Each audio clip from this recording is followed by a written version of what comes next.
Hey YouTube, it's your girl Dr. J, and I thought I would come and do a quick video on helping husbands get involved in the homeschool process. I know I get a lot of messages from people about, how do you get your husband so involved in the process? And I will say that he's always been very much a hands-on dad. He's been very hands-on from the beginning when they were babies. Anytime he was home, he changed all the diapers, puts them to sleep at night. He still puts them to sleep at night. So he's very much a hands-on dad. But when it comes to homeschooling, I make it easy for him to be involved in the homeschooling process. So what I'm going to do is talk to you about some of the things that I do to help my husband stay involved in the process, and then maybe one or two of these things might be useful for you as well. One of the things that I do, priority number one, is make it as easy as possible for your husband to be involved. I have a huge whiteboard in our office, and what I do is each child has a column, and I date it, and I write down all the things that child did for the day. And also I put down, anything that was interesting that they accomplished, anything new that they started, so that it takes him all of about 60 seconds to come in, look at the whiteboard, and he can see what they did for the day. And if he has any questions, if there's something he wants to talk to them about, if there's something he wants them to show him, it's really easy right there for him, so that he doesn't have to, come find me, ask me what was going on. He can see for himself. And so he's not dependent upon me to give him the information. It's right there for him to consume easily. Another thing that I do is, y'all know I like my Amazon carts. I'm always purchasing off Amazon. And what I do is, when I put things into a cart, I always let him know, and then he goes into my cart and he has complete veto power. So if there's something in there and he does not think that we need to buy it right now, or he doesn't think it's going to be useful for the kids, he can take it out of the cart. And I don't complain about it. I don't say, oh, but I really wanted that. No, he has veto power. It's fine. He can also add anything into the cart that he wants to. And what we'll do is, sometimes he'll call and he'll say, well, how did you want to use that? Or, who are you buying that for? And when did you plan on using that? So we can have a conversation about it. But he doesn't have to feel like, he's just this bank and money's always coming out, but he doesn't have any say-so. He has complete say-so. Whenever, and he can put things into the cart as well, which is always a wonderful thing. Yay. Also, anytime I'm going to start a new program, if I'm going to do a new online program, or even a new book I'm going to start, I'll, show it to him. I'll, get his feedback on it. And let him know that I respect his feedback. I want his feedback. I'll say, well, do you think that this will work for this child? And here's what I was thinking about. Here's why I was thinking about getting this particular program. And we'll talk about it so that he knows that his opinion about the education of his children is just as important as my opinion. And so we'll talk things out, and we'll discuss it, and we'll come to consensus. And sometimes that means that I can't get a program that, even if I thought, oh well, that will be great, because he will have a good point, and I will accept it, because we're a team. And so it can't be a team if my vote counts for 10 and his counts for half. So I make him feel like he's completely involved in the process, because he is. And I think having that veto power is one thing that really does that, and does it well. Another thing that I do is that's why I do like the newsletters, which I'm behind on my newsletters. Vacation, my camera broke, all that kind of stuff. But newsletters, I love doing the newsletters. I send them out to friends and family, but really I do the newsletter for him, because let me tell y'all, men like to be able to brag on their children. And when you are, a lot of times, myself, we're the only homeschoolers that we're the first people in our family to homeschool. Most of my friends, they're the first people in their families to homeschool. And so men, they're not always comfortable being like trailblazers, and us mamas we will do whatever for our kids. But for men, they kind of have a little bit more comfort on a traditional route. So if you're going to do something different, you want to make sure that they're completely comfortable with the process. And with my husband, being able to see the updates, see pictures of what the kids are doing. So when people talk about what their kids did at school, my husband, his job, he can say, oh, here's what my kids did at school. Oh, here's a picture of my kids at the museum, or here's a picture of a project that my kids did. And so he has just as much to add to the conversation as everybody else does. And so it helps to normalize homeschooling, not just for him, but also for his friends and coworkers and colleagues, so that he doesn't feel like, everybody else's child is having this normal childhood and our children are having this alien experience. They want, men want to, do the best for their kids and make sure that their kids have the best experiences possible. And so, giving my husband an opportunity to be able to inject something into the conversation and have something real that he can talk about, I think is really helpful. So that's one thing. And also it helps to tame family members, because a lot of times, when you have decided to homeschool, folks know not to come to mama and say nothing, because they know that we will, chew them up, spit them out, and tell them don't come back. So a lot of times you may not be aware, but there may be family members and friends who are going to him and saying, well, this and well, that. And so my husband has all kinds of research, all kinds of fodder. If there's some, something that's, crazy that happened in the news at a school, I'm like, clipping out articles for him, like, oh yeah, did you see that teacher just raped that child? And so, when people come to him, if I'm not there and they want to say, well, your children are being ruined, he has just as much research, just as much stuff that I have. So I give it to him in, executive summary. So he doesn't have 2-3 hours a day to go and read up on the latest research, but I can give him an executive summary that will take him 60 seconds, 3 minutes to read. And then when somebody comes up to him and tries to start talking in his ear, he can really, squash that immediately. So that's another thing that I do. I try to make it as easy for him as possible to fight the good fight on his end, because folks ain't crazy enough to come to me and start talking about, why we shouldn't homeschool. So that's another thing that I do. Now, another thing, I think the biggest thing that I do, the biggest thing that's beneficial, is that I make it fun for my husband to participate. And guys, the way you do that is look at your husband's interests, look at your husband's heart.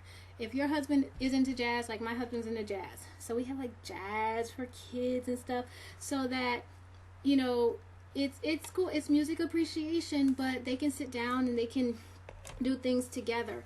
I love having videos be a part of our schooling, because when on the weekends, or if dad's home and he just wants to chill, I can say, could you do something with them for me, because I need to do laundry or something like that. So if your husband is into history or something like that, you can have we have Trail of Tears.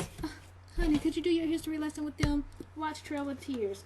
John Adams. This was a really good documentary. I actually got this at a video store that was going out of business. It was like $5. You can find these really cheap.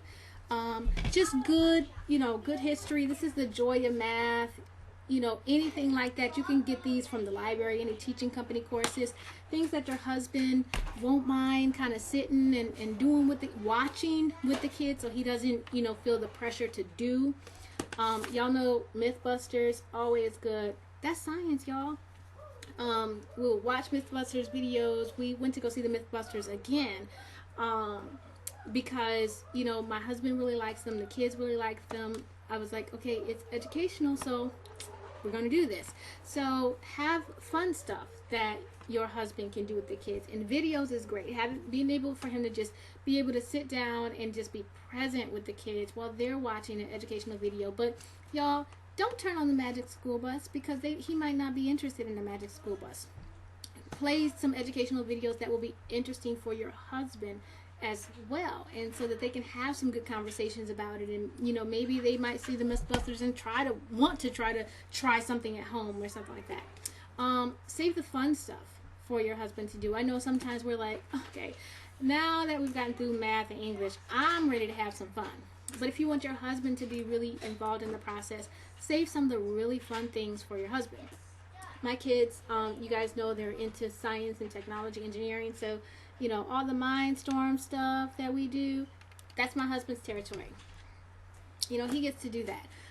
So yeah, that's the stuff that they get really excited about. But I save their, pleasure and excitement and their euphoria for them to do stuff with him, so that he gets some of the joy and the pleasure. And so when he comes home and he wants to do something with them, it's something that they're not going to bemoan or cry about or complain about. So I want to save some of the fun stuff for him. Another thing, okay, like this is, I ordered a Young Scientist dissection kit, and y'all, this is straight up, like, for real dissection kit. Like, there's ew, frog, all that kind of fun stuff. Well, it's not fun.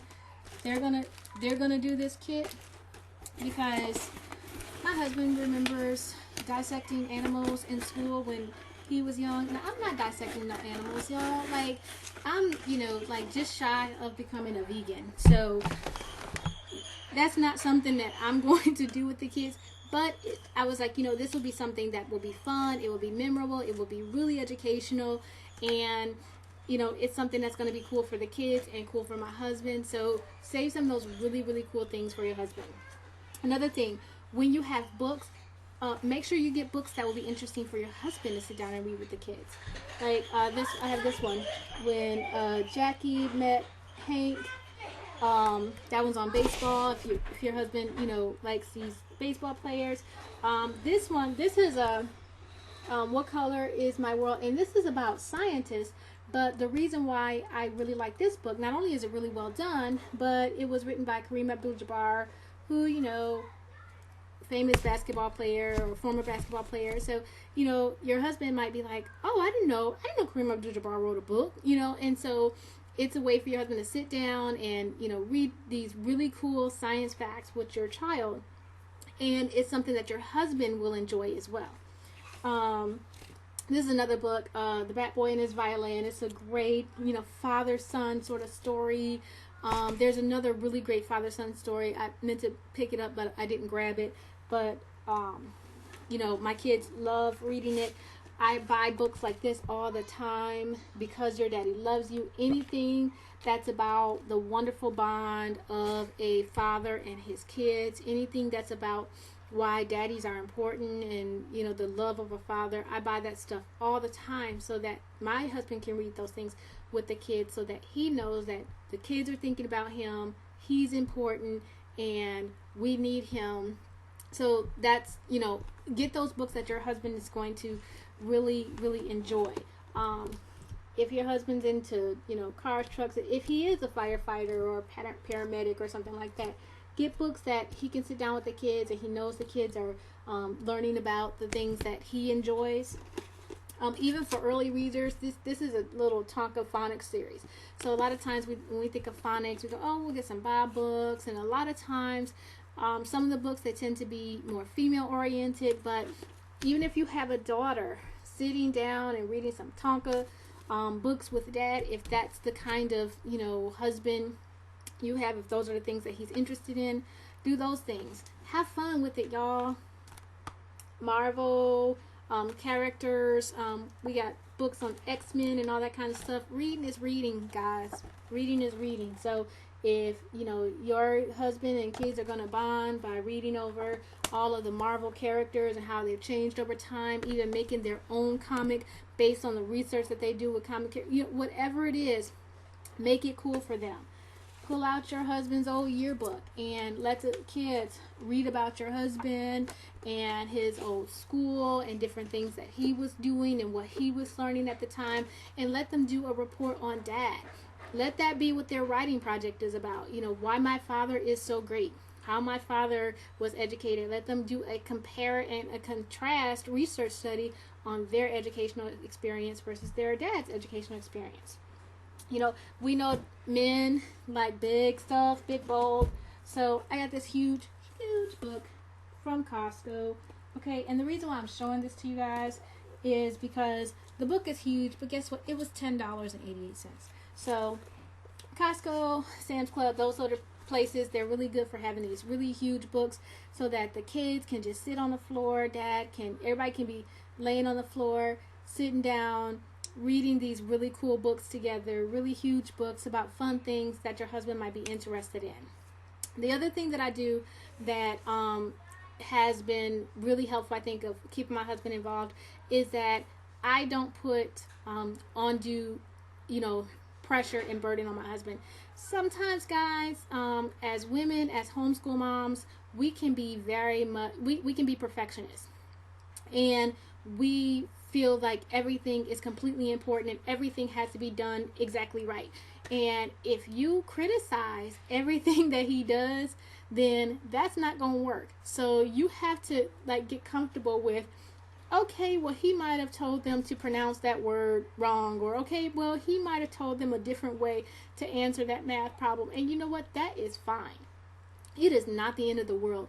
Don't criticize everything he does. Now, if he's telling your kids wrong information, if he's telling your kids that, there are 15 planets and, we live on the planet, Neptunopia or something like that, okay, you got to correct that stuff. I understand. But some stuff is just not that big of a deal. He doesn't have to do the worksheet exactly right. He doesn't have to have them do the copywork pages and the notebook pages the exact same way that you would do the notebook pages. He doesn't have to read the book in the order that you would read the book. Whatever he does, be happy about it. Tell him how much you appreciate the things that he does. Tell him how much you appreciate him. When he comes up with something that's interesting or exciting, if he gets the kids to do something, then that's great. And also, don't make him the bad guy. A lot of times, I've seen people that have, they use their husband as bad cop, where it's like, well, the kids would not listen to me today.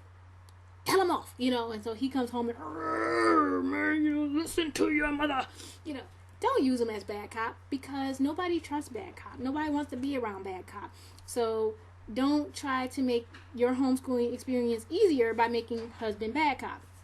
So, if the kids won't listen, you have to find ways to help them to listen and make it easier for them to listen, rather than relying on bad cop, because that, nobody wants to be involved in the process when every time they come in, they got to come in with a hammer and a sword and a stick. They want to be able to come in with, candy corn, carrots, and flowers too. So don't put undue pressure.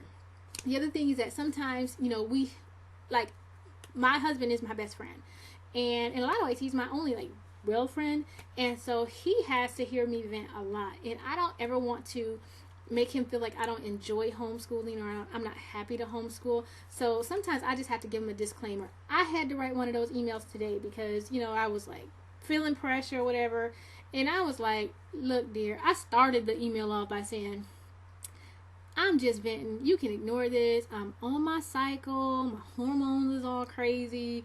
So don't even respond to this. I'm just talking because I needed the vent, and I know you love me. So here goes. But I gave him that disclaimer so that he wouldn't go, oh no, my wife is just, she's under too much pressure. This is not working. And I didn't want him to feel like, craziness was going on. I was honest. When I'm on my cycle, I get half crazy most of the time. So this is one of them crazy moments. I know I'm in a crazy moment. So ignore this email. I just needed to say it, and I needed to feel like there was somebody else that was listening. But I don't mean it. I'm tripping.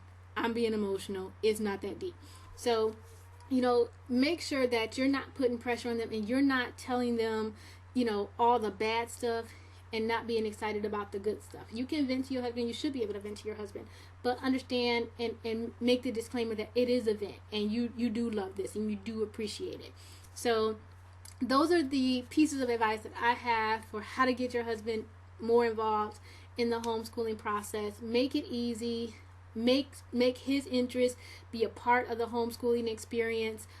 Make it fun. Allow him to do some of the fun stuff. Don't make him bad cop.